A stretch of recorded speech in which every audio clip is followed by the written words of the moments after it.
video, I'll take you to the house of Marco Polo. We're going to find out why I visited his house and why you should too. Coming here triggers our imagination. What's the real story? What I found out. Marco took part in the battle between the Venetians and Genoese. There was also a near disaster. We got locked. And can we find a bit of Marco in ourselves? What do I, as a modern-day traveler, bring along from my travels? Wow, the bells are ringing. Hi everyone, I'm here on the captivating island of Korcula, and you won't believe where I'm standing. I'm standing in front of the house of Marco Polo, one of the greatest travelers in history. Korcula is an island in Croatia, located between the cities of Split and Dubrovnik. I reached it by taking a plane to Split and then hopped onto a fast ferry.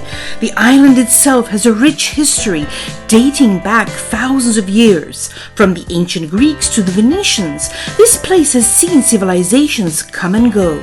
And in Old Town Korcula, and don't confuse it with the island as it has the same name, I found Marco Polo's house, known today as the Marco Polo Center. Legend has it that Marco Polo was born here. His birthplace is disputed, but coming here triggers our imagination, thinking that he was born within these ancient walls. But one thing we know for sure, Marco took part in the battle between the Venetians and Genoese here in front of the Korcula walls. He was captured here and taken to prison in Genoa. In prison, Marco told his many stories to his fellow prisoner, who wrote it all down. Marco's prison time was well spent. For us, actually, a blessing in disguise. For today, we can read these many stories in his book, The Travels of Marco Polo.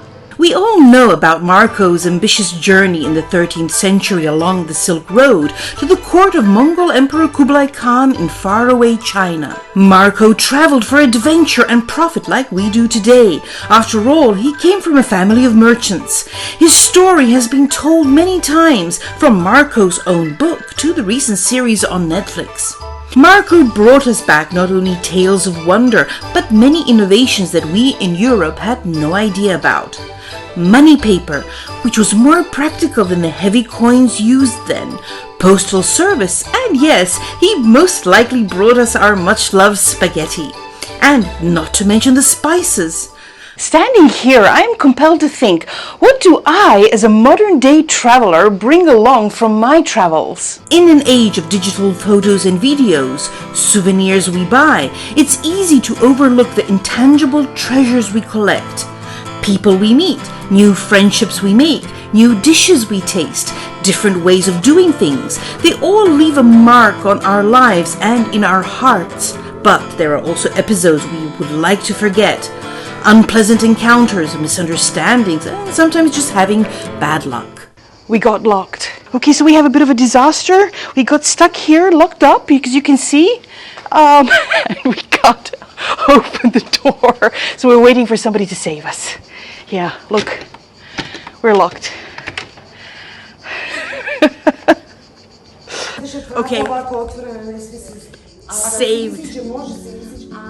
Marco Polo ventured far, witnessing wonders and narrating novelties.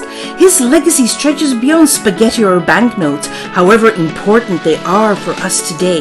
It's in the bridges he built between cultures, the stories he told, and the horizons he expanded.